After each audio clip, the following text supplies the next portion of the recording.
all started with a company named Bush Entertainment Corporation. Mm-hmm. Doesn't exist anymore, although the parks do. It's now called SEA. During the design of this park, they bought the SeaWorld Park. So it used to be just Busch Gardens Tampa and Busch Gardens Williamsburg. Mm-hmm. They were obviously looking for a way to expand into Europe. When Disney decided to build in Paris instead of on the Spanish coast, Mm-hmm. Bush said, we think they made a mistake. We think we're going to try to develop a park. Mm-hmm. So somehow they got connected with Salo and Villaseca. Well, I know there were 3 sites at the time, or at one time, and the Generalitat was helping them become familiar with the 3 sites because our principal, Fred Guyton, participated in a trip to visit those sites to evaluate them. And so ultimately the Salo site was chosen. Mm-hmm. And because PJV had worked with Bush Entertainment on their 2 parks, Williamsburg and Tampa, and by that time in 1989, they bought the SeaWorld parks, and we were helping them with those parks. PJV created some images of an American West, of an Egypt, of Polynesia, of Mexico, of China, of there were a couple of other ones that, so we knew we only had room for 4 or 5 villages, but we tested 7 or 8. Okay. And Egypt fell out quickly. Okay. We hired a focus group testing in Spain and in Europe, I believe, to figure out what is it that the intended audience would relate to. What would they be most compelled to spend money to go see? And so that was very early in the process before we started designing individual attractions, is what are the locations of the villages. Mira, sí, aquesta és una pregunta molt interessant. Qui em va ensenyant a mi? A veure, jo els primers encàrrecs que vaig tenir van ser un primer tobogan aquàtic a Castelldefels, que va ser el primer tobogan aquàtic de tot el territori espanyol, i després uns primers contactes amb el Tibidabo. En aquest moment vaig veure que aquí hi havia una indústria que per definició era multidisciplinar i que no coneixíem. I el primer que vaig fer és veure qui en sap d'això, els americans. Hem d'anar als Estats Units a fer un recorregut, hem d'anar als Estats Units a fer una immersió en el món de l'oci. I per tant, no em va ensenyar ningú, vaig aprendre dels americans. Vaig descobrir amb el temps que la meva forma d'entendre l'organització d'un equip de projectes era molt més propera de la forma americana de treballar dels arquitectes que no de la espanyola. I hem de recordar que a l'època que jo vaig començar els arquitectes tenien prohibit fer publicitat dels nostres despatxos, que avui sona com sona, però era així. I crec que els metges també. Per tant, els americans amb això ens portaven moltes i moltes milles d'avantatge. Per tant, va ser un autoaprenentatge, però des de la consciència que és un sector extraordinari, no en tens ni idea, el primer que has de fer és aprendre dels que, en teoria, van descobrir aquesta indústria. Un cop fet això, llavors pots començar a aportar tu. Però l'aprenentatge, en aquest cas, va ser una decisió, anem a invertir, anem als Estats Units, anem a fer un viatge d'immersió, com un màster, perquè en aquell moment ningú no se sabia absolutament, no estava arreglada l'ensenyança, o inclús de postgrau ni res similar en aquest sector. Va ser un autoaprenentatge des de la consciència que no sabíem res i que algun lloc que ens teníem d'inspirar, i va ser als Estats Units, Orlando especialment. El desenvolupar un projecte d'un parc temàtic jo crec que és una tipologia de projectes que probablement és una de les que més quantitat de disciplines diferents necessita. És tan interdisciplinar, tan multidisciplinar, que crec que un primer repte és identificar els especialistes que necessites per poder posar en marxa un projecte d'aquestes característiques. Òbviament, i per molt que avancin les tecnologies, la clau és el concepte. Els americans tota la vida parlant de parcs temàtics, han dit que hi havia les 3 coses més importants per fer un parc temàtic, era el site, el site i el site.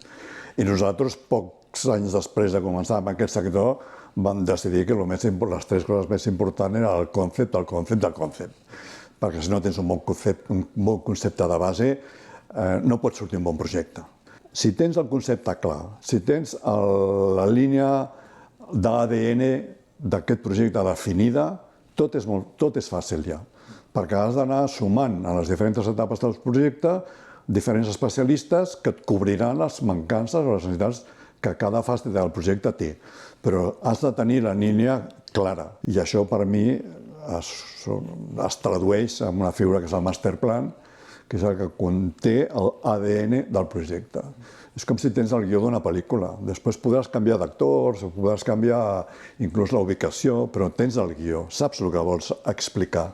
A partir d'aquí, tot és relativament fàcil. I was the one overseeing all of the detail work on the Far West. It was a combination of our perception of the Old West. The Old West doesn't exist as one town. So I personally went to Tombstone, Arizona and Carson City, Nevada, and we went and looked at previously existing Old West kind of stuff at Knott's Berry Farm and Cripple Creek, Colorado, and a variety of other places. And then our PJV strength is we know how to create the business model. Like in a themed area, how many restaurants do you need and what food types and how many shows and how many rides and how many major rides, how many minor rides, how many medium rides, how do you appeal to toddlers and kids and family? And, it's not just all thrill rides because not everybody rides a thrill ride. And the focus is on the family, that your family can move from node to node and everybody has something to do within an easy distance. That makes sense because the other 2 parks from Busch, both are not fantasy worlds, but are related to real worlds. And I understand that they wanted to copy because at the end, if something is working there, why don't we replicate it? There is already Disney with Fantasy Kingdoms, let's say. Mm-hmm. Okay. Yeah, that's valid.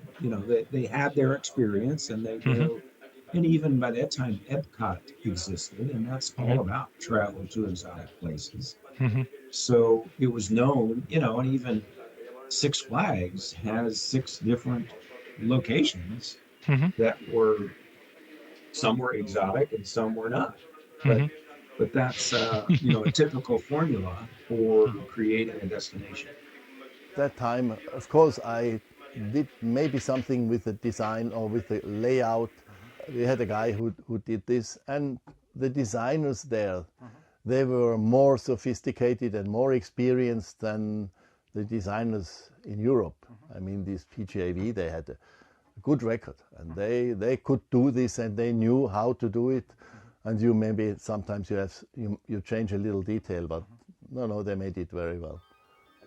I mean, I was basically involved in the sales, and there I have good experience with Emilio, for instance, and with the American people as well. And since everybody was good professionals, you didn't have to go many times, 2, 3 times, and then Busch already more or less said, we would like to have this and this and this and this, and then that's how it went.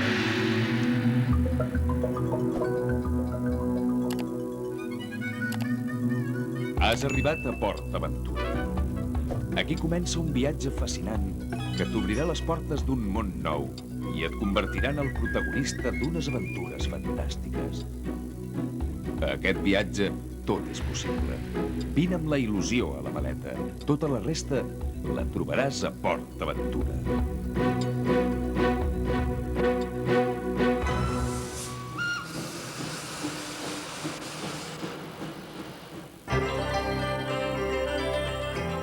Quan entres, arribes al port de la Mediterrània, que t'obre tot un món de possibilitats per a tu i la teva família. Des d'aquí pots salpar cap a l'aventura, l'emoció, la diversió, el coneixement, el descans. Pots viatjar com un aventurer romàntic i descobrir els misteris que s'amaguen darrere les grans cultures mítiques i exòtiques. I ara, prepara't per a les sorpreses.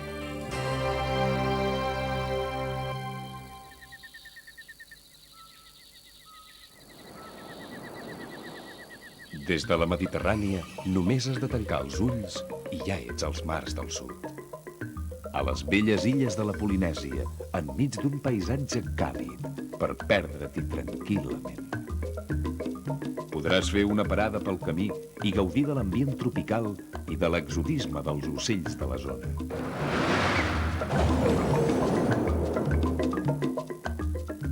Aquí no et trobaràs aïllat en cap moment, perquè la Polinèsia és un lloc tranquil on pots viure les emocions més intenses.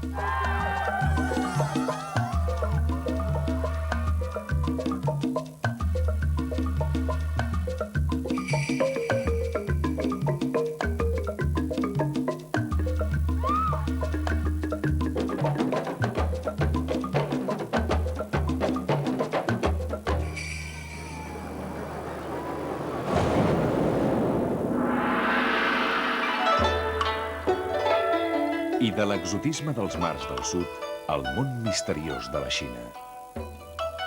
Aquest viatge et permet d'acostar-te a una cultura mil·lenària. Tot un mosaic de sensacions.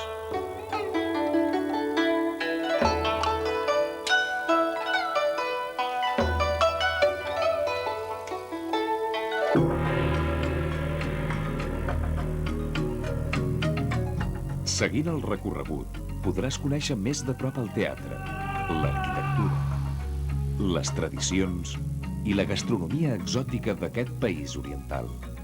És un viatge ple de contrastos, on et trobaràs a cada pas amb la màgia del passat i les sorpreses fantàstiques del present.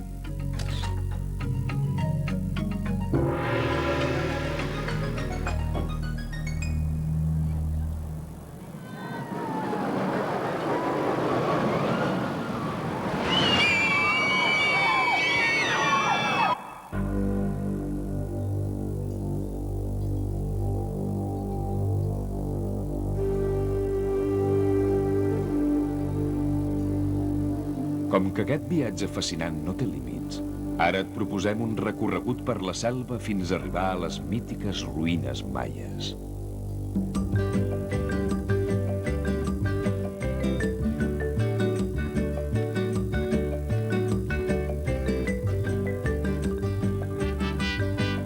I quan menys t'ho esperis, arribaràs al Mèxic actual, alegre i divertit, on la música, els colors i la bellesa de la seva artesania t'ompliran els sentits.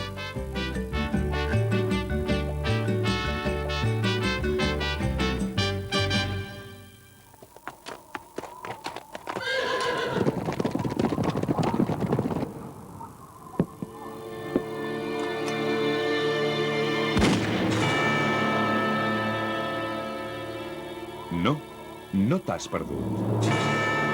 Ets a l'oest llunyà. Vols ser un pistoler que travessa un poble fantasma? O un cowboy que busca un salon per treure's la set i la pols del viatge? Aquí tot és possible. És un lloc de pel·lícula. A aquests escenaris, on es reprodueixen en viu les millors seqüències de les més grans pel·lícules de l'oest, podràs viure un dia de cine. Era l'única cosa que li faltava al viatge, poder viure la teva pròpia pel·lícula.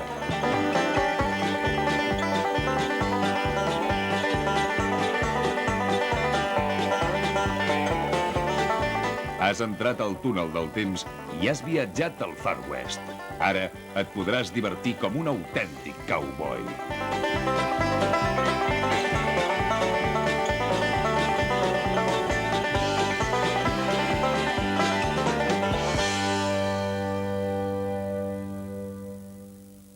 Has realitzat un viatge fascinant. Has viatjat en el temps, has travessat terres llunyanes. Has solcat els límits de l'aventura, has viscut moments inoblidables. Has estat a Port Aventura. Has contemplat un esclat de formes i de colors, horitzons i paisatges. Has estat a un lloc real, lluny de la quotidianitat, perquè Port Aventura és molt a prop. És un espai construït per tu, a prop, molt a prop del mar, del sol, de la Mediterrània, per tal que el teu viatge pugui continuar. Perquè fora de PortAventura, als nostres pobles i ciutats amb la nostra gent, trobaràs un altre món meravellós per descobrir. Milers de possibilitats per tal que tu i la teva família passeu uns dies inoblidables. Si tens la il·lusió a punt, prepara't per viure un viatge fascinant. T'esperem. Yo entré en un taller en China a hacer modelos de escayola para poder hacer moldes y hacer paneles. Pasé a México a hacer las ruinas de México, los cenotes, la fachada de la cantina, el interior de la cantina, que es donde conocí a los maestros del cine de toda la vida. Nosotros básicamente lo que hacemos es inventar las herramientas para poder hacer las cosas. Que si te rajas para hacer molduras, cosas que necesitas para trabajar. Entonces hay muchas formas de hacerlo. Puedes hacerlo con molde de silicona, las piezas, por ejemplo, hacerlas con molde de silicona que te valen un riñón, o puedes hacerlas con escayola y sacar solo una pieza y hacer varias. De una sacas molde y vas haciendo. Entonces te buscas un poco, el ingenio es el que te hace que avances. Y aprendimos muchas cosas con ellos que para mí fue muy importante. Yo venía de la construcción y tenía dotes de artísticas por haber hecho murales y cosas, pero no tenía todo el conocimiento que había allí, ¿no? Y para mí fue súper alucinante estar con esta gente. Llegó un momento en que me dijeron, hay que hacer las maquetas de la roca de Mediterránea. Vale. Y habían hecho unas pruebas y a la propiedad no le había gustado. Entonces vino John Kemper, que era el arquitecto diseñador del proyecto, y me vino y me dijo, oye, bueno, en inglés, había una persona que nos traducía, ¿no? Tenemos que ir a dar una vuelta por la zona que yo quiero que me hagáis la roca. Vale. Y cogimos y nos fuimos, tres, John Kemper, un traductor y yo, nos fuimos a la playa de Tarragona, a la de Milagro, y nos fuimos por allí, por el Fortín de la Reina, por la parte aquella de atrás, Sí, toda aquella que está en zona toda de- la roca aquella. Él cogió me parece que era un Dina... Dina uno de estos sí, grandes, uno ¿no? grande, Ajá. pero de papel cebolla. Sí. Y yo mientras iba haciendo fotos por las rocas, pues él se entretuvo en ponerlo sobre la piedra, Vale. sobre una de las lajas de la roca, y a dibujar lo que son las vetas, los cortes y todo esto, que es muy curiosa. La piedra de Tarragona es una caliza muy, muy compleja, porque tiene el desgaste del agua y tiene mucha fisura de contracción, o sea, de rotura por temperatura, y tiene mucho corte, o sea, no lleva un patrón continuo, casi parece la piel de un elefante. Sí, sí, porque tiene cortes hacia un lado y cortes hacia otro, y crea unas cuadrículas muy bonitas. Entonces, claro, crear eso, modelándolo directamente, era muy complejo.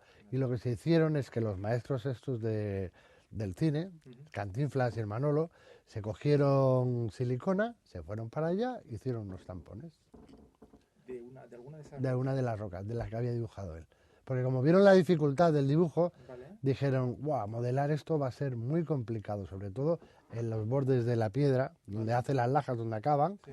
era muy complejo crear todo ese tipo de detalle. Y con los moldes se crearon las texturas para hacer el acabado de la piedra. O sea, el volumen se mantuvo el mismo sistema, que era la estructura metálica, la malla, el proyectado también se hizo, y lo que es el modelado de las roturas de las piedras y tal, se hizo todo a mano, pero luego para terminar las texturas se usaron con tampones. Al pàrquing caben 6.000 cotxes i 250 autobusos. Tot això té una extensió de 115 hectàrees. Objectes perduts. I això és un poble típic de la costa, amb excepció d'aquesta petita part d'aquí, que és una plaça major d'un poble de l'interior.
Oscar. Este es el arco que me Sí, monté. estas fotos. Está perfecto, que me monté Sí, un sí, compás sí, sí. con dos ejes, o sea, el central, el carpanel sabes que tiene los laterales cerrados y luego el central. Pues me lo monté con un andamio aquí en medio. Había un andamio aquí, otro aquí, y me monté lo que es el compás en medio, para hacerlo. Y una terraja para hacerlo todo a la misma forma.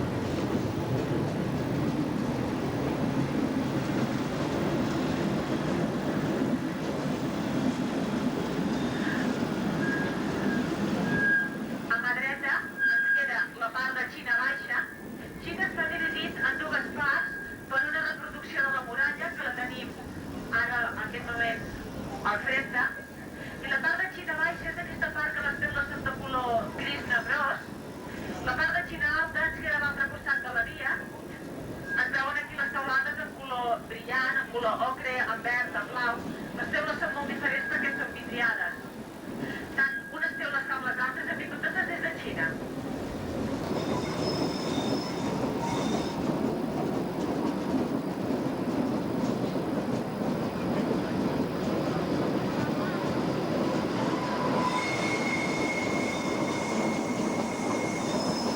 A mà dreta, no, a mà dreta i a mà esquerra, als dos costats, tenim tots els fonaments per la muntanya russa, que està a Xina, i al fons, a mà esquerra, veiem ja algunes de les peces. Després ho veurem més bé des de la part de dalt.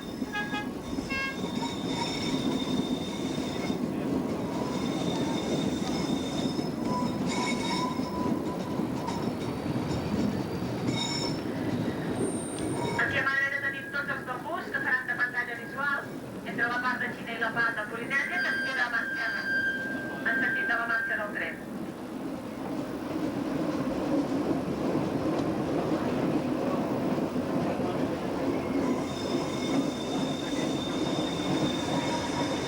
Ara a mà dreta veurem la parada de les barques de Xina. Tenim 6 barques que donen la volta al parc, 2 tipus catamarans de la Polinèsia, 2 tipus jocs de Xina i 2 tipus vaixells del Mississippi. Que surten des de Catalunya i tenen una parada aquí a Xina. I a l'esquerra tenim un amfiteatre davant amb aquesta carpa, que és per un espectacle d'ocells ensinistrats.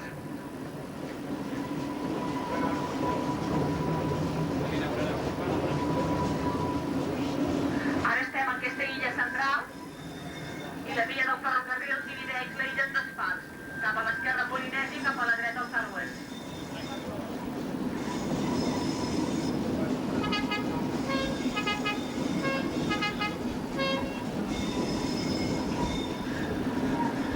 Aquí tenim l'estació a mà dreta dels ràpids del riu. Ara de seguida veurem els canals per on baixaran aquestes barques rodones per corrents forts d'aigua. Serien tots revertits amb roca artificial.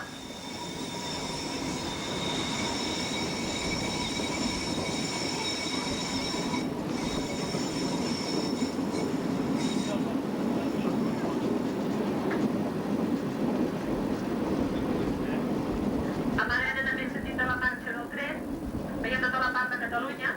La primera part pel darrere queda tota la plaça Major i ara el tren està començant a passar per tota la part de Catalunya del litoral. Dóna la part ampla del llac. El llac té 3 hectàrees. A l'esquerra tenim una altra de les grans atraccions. Es diu Krakatoa Splash. Les barques un cop arriben al punt més alt cauen per un pendent que té 14 metres, cauen enticats al mig de l'aigua i la velocitat final és de 55 km per hora, que això amb aigua és força velocitat.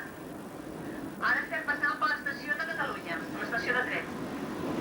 Piensa que cuando llegamos de construcción a ya la explotación del parque, que yo estaba en mantenimiento, hubo que cambiar muchas cosas que en construcción se habían hecho, pero que luego no aguantaron un año, porque el clima de aquí es especial. Ya lo comentaba Ernie también, ¿no? Que el sol de aquí pega de una manera especial, las pinturas tienen que tener un tratamiento diferente a lo que es pintar una fachada convencional en cualquier otro sitio, porque además los acabados que nosotros damos normalmente son más naturales. Si utilizamos las bases como reflejo de lo que queremos ver, ¿no? Como transparencia. No vamos a pintar cerrado un color, no, dejamos que se vean los fondos para aprovechar esas cosas. Y en la madera pasa lo mismo, en el hierro no, en el hierro lo tienes que tratar, pero luego tienes que darle una apariencia de óxido. Es gracioso porque... Y es así, porque para que te aguante muchos años en un clima así como el de Tarragona, cerca del mar, pues tú no puedes dejar una pieza que se vaya oxidando, porque al final en 5 años, en 4 o 5 años está toda corroída. Entonces, de esta manera se prepara bien la base, se imprima bien, se le da un acabado perfecto y luego llegas con los pigmentos, las tierras y hace la imitación al óxido. Y eso dura de por vida. Y pasa el polvo y cae todo y va ganando con el tiempo. Algú de vostès hi ha vingut diverses vegades, però com hi ha alguns altres que són nous, els explicaré algunes dades que jo crec que són molt interessants, per almenys a mi m'agraden molt. És que, per exemple, quan es va fer el moviment de terres, tota la vegetació d'aquesta zona era pràcticament oliveres i garrofers, es van trasplantar a un viver, van trasplantar més de 1.200 arbres amb un èxit total, perquè el parc considera que hi ha hagut només 8 baixes. Mica en mica van tornar cap al parc, encara que no serà necessari que tornin tots. També, en el mateix moviment de terres, el primer metre o metre i mig de terra, que és la terra vegetal, es va aprofitar tota. Mica en mica doncs, va tornant al parc també en els llocs on ja es pot anar plantant. Aquesta terra s'ha millorat en fet, s'ha anat removent perquè no es compactés i no perdés les seves propietats. També, l'aigua que s'utilitzi al parc, a Salou i a la Pineda, es reciclarà, anirà a parar amb una depuradora que s'està construint en terrenys de la Pineda, reciclada tornarà cap al parc i es reutilitzarà tota pel reg. Totes aquestes coses, evidentment, són un estalvi de recursos molt important i també econòmic.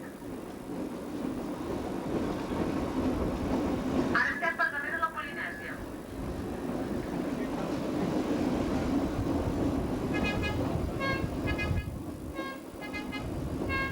Des d'aquí, a l'esquerra, al fons es veu molt bé tota la part de Xina Alta. L'edifici més gran de tots és el Gran Teatre, un teatre amb capacitat per 1.250 persones, que tindrà espectacles de Xina i de Mèxic, perquè queda situat entre les dues parts. La part de Mèxic ja hem vist que va començar la visita pel tren, que ja estava revestida. La part de Xina encara s'ha de començar, i ja tota revestida a part de Xina. Aquí a la dreta tenim tota la part de la Pineda, i en primer terme tenim unes peces en color vermell, són ja de la muntanya russa. Claro, y operaciones, por ejemplo, pues también es un departamento que tiene que conocer cómo se organiza para saber cómo van a funcionar y pueden dar opinión porque ya llevaban una experiencia, un rodaje con los años. Y van a decir, hostia, pues esto no va a funcionar, pues ya lo sabemos. Pero ellos tenían una experiencia, entonces eso es lo que creo que falla muchas veces en este tipo de proyectos. Cuando se hace un proyecto de inicio, todos, vale, pues no pasa nada, cada uno hace su parte, pero cuando ya hay un equipo de trabajo allí que luego va a recoger ese trabajo, lo más lógico es que participen y estén por ahí, incluso que puedan opinar. També en alguns punts del parc, quan es va fer l'excavació del Gran Teatre i la part d'entrada al parc, es va trobar roca, es va afilar tota i s'ha aprofitat tota per fer part de l'escullera del llac. Ara estem passant per tota la part de la muntanya russa.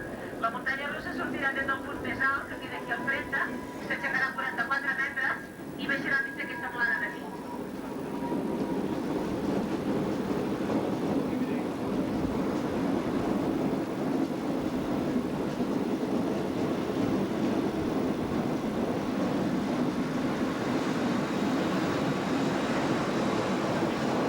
Al final de vos veurem la muntanya russa molt avançada, pràcticament acabada. Bueno, y luego esta hoguera, esto es una película.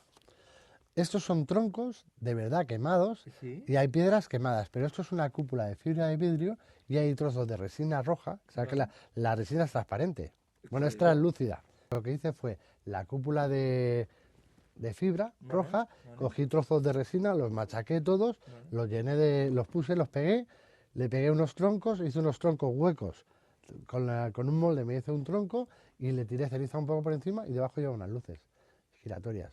¿Qué es lo que hacen? Que va reflejando la brasa. Des d'aquí es torna a veure molt bé el flum, la muntanya russa d'aigua, que quedarà enllaçada a l'espai amb el tret de la mina. A mà esquerra ens queden els fonaments del tret de la mina. Té una part que passa per sota de la via. I a mà dreta ara començarem a passar per l'estació del tret de la mina. Representa un campament miner. És una mina de plata vella abandonada.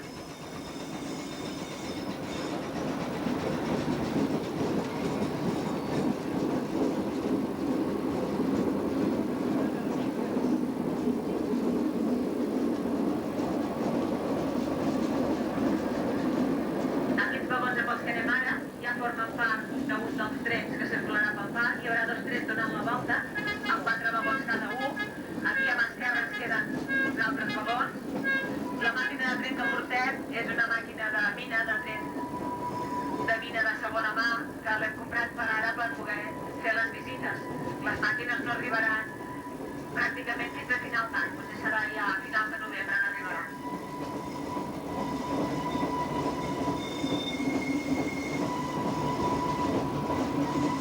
No, pero ya está. Mira, esto, espera, que te lo pongo así.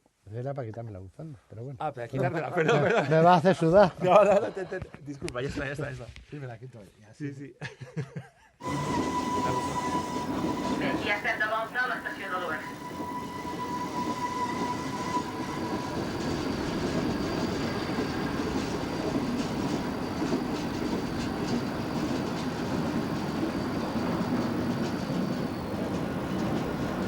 Who are these people? Okay, so these tombstones were put together by the theming department. I would guess that our concept drawings just showed some tombstones with fake names, and Okay. the content of that fakeness was they took it upon themselves, the team that was assembled of Spaniards, to do that. And so they used themselves. They gave each other fake names. Yeah. Yeah. And It- they asked me to do my own, and I came up with Long John Jake. That's why I think it's the next one. No, this is from Universal clearly. Correct. Beneath this plot lies B.G. Fair. We don't know who he is. Penitent's first Universal mayor. Right. I don't Yeah. know who. B.J. Fair is the true name of a Universal executive. That was a person on the theming team, Okay. and nobody put their real name, so I'm guessing that's Marta Villafranca. Marta Villafranca. That's cool. That Maybe is Marcel Roig. Marcel Roig. He was the director of architecture. Jack Sanchez Sanchez. That's came from killed down in Adventure Lake via White Bear, o sea, el oso. un gran oso blanco.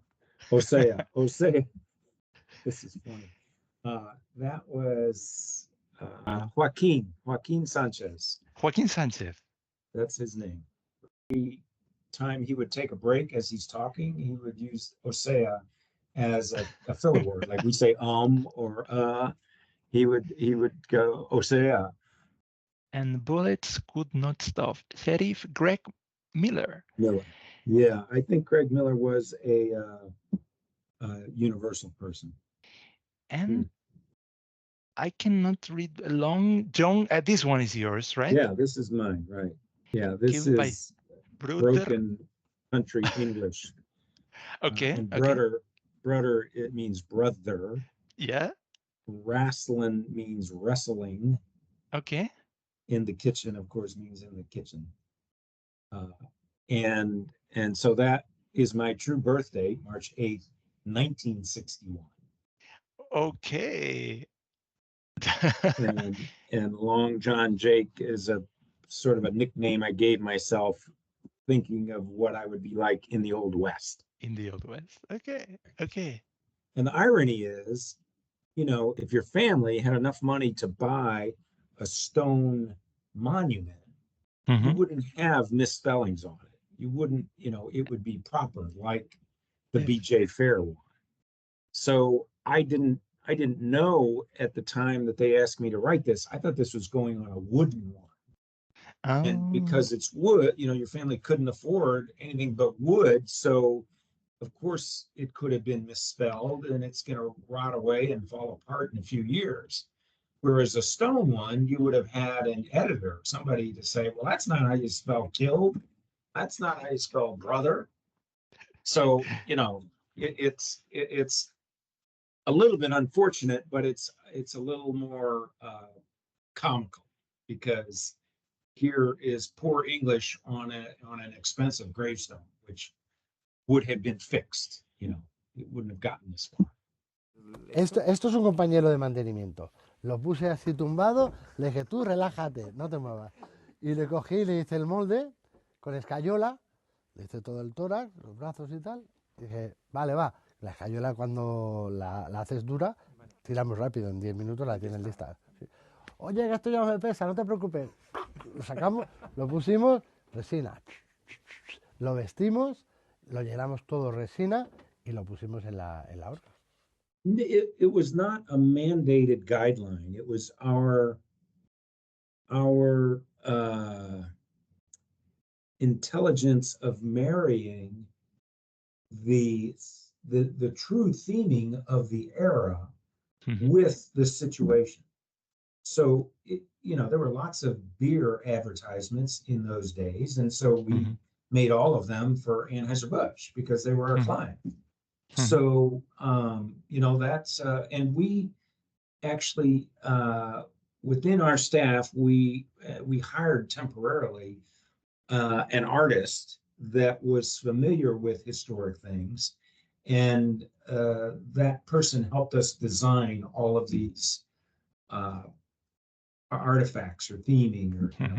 And then while we were there, so we did that in the Western USA village. Then when we were building the project, the operational team that had just come on board realized there was opportunities for sponsorships. So one of them was Budweiser. And if you've seen in China, there's a dragon holding a Bud bow tie symbol. And that was our integration of Budweiser into China. In the Far West, it was Nestle. So we created these sort of Native American pots that were planters that said Nestle on the side.